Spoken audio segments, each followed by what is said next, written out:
And our top focus on World Business Watch today, we turn our focus to the 1-2 punch between Hindenburg and India's SEBI chief Madhuri Butch.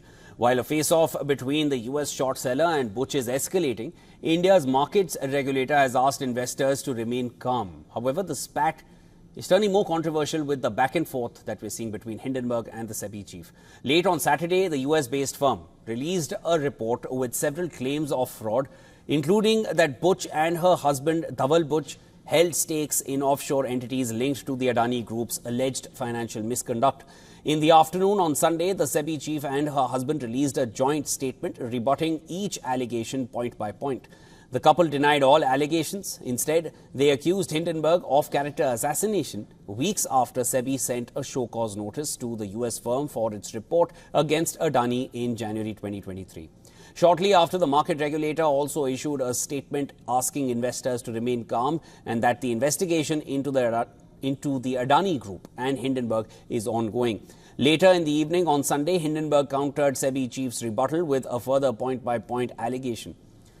Now, what are these allegations? The US firm claims that Butch and her husband had undisclosed investments in offshore funds linked to the Adani Group.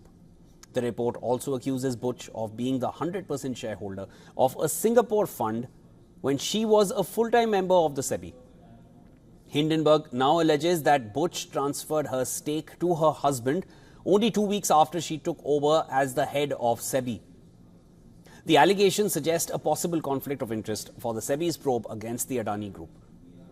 SEBI chief in a statement said that the investment in the fund referred to in the Hindenburg report was made in 2015 when she and her husband were both private citizens living in Singapore and almost 2 years before she joined SEBI. Butch said the decision to invest in this fund was driven by Dhaval's childhood friend from school and IIT Delhi, the chief investment officer, Anil Ahuja. Now, the statement denying any link to the Adani Group added, as confirmed by Anil Ahuja, at no point in time did the fund invest in any bond, equity or derivative of any Adani Group company. Countering that statement, the US firm said Madhuri Butch's response includes several admissions and raises numerous new critical questions. Hindenburg also challenged the SEBI chief to commit to a full, transparent and public investigation into these issues. Now, these allegations have broader implications for both SEBI and the government. The government, though, has not responded to the ongoing drama yet. To start with, these allegations raise several questions. Will the government initiate a separate probe as the opposition has demanded? Should the SEBI chief hold the position under such a scenario? If proven true, the claims could undermine confidence in SEBI's impartiality and regulatory effectiveness. Investor confidence also comes into question. And now all eyes are on how the markets react to the face-off and more so on Adani Group's stock moves.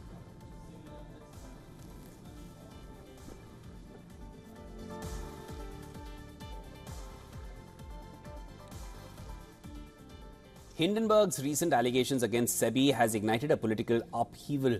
The ruling coalition government and opposition are locked in a war of words over who is responsible. Let's take a look at some of the political reactions we've seen so far. Any such allegations must be answered satisfactorily or investigated. Can't leave these things hanging out there and casting a cloud on the integrity of our system. So it's important that either a satisfactory explanation is given by the people accused or there should be an investigation. The independent regulator SEBI, and by casting aspersions on the chairman of SEBI, I don't think this foreign bank is attempting to do anything but create more chaos and more destabilize the Indian economy and the Indian markets. See, it is a charge made by an agency outside India. It is not against the government. It is against individuals, Adani Group of Industries and the SEBI chief, not even SEBI. See, if there is a charge against a body in India, a financial body in India, the government should take action to investigate into it. When the opposition party, some charges are made against the opposition party leaders, even if he is the chief minister, they immediately go and arrest them and put them in jail. Why not they investigate this case? I want to ask the Congress what they want to accomplish by raising this issue. I'm confident and I'm presenting facts while asking why the Congress always supports foreign companies. Not now. They have been doing this for the last 30-40 years. Now, amid these allegations, a question is doing the rounds. Should the SEBI chief resign? Listen into some of the expert reactions on this so far. There's no reason that the SEBI chief should resign, because see, at the end of the day, SEBI is just you would say a watchdog. So it is like it doesn't have any power to actually punish someone in terms of debarring someone. They may put some kind of a restriction on people, but and she's not the only one who makes the decision. So it's not like a company where a CEO makes the decision. There is a board.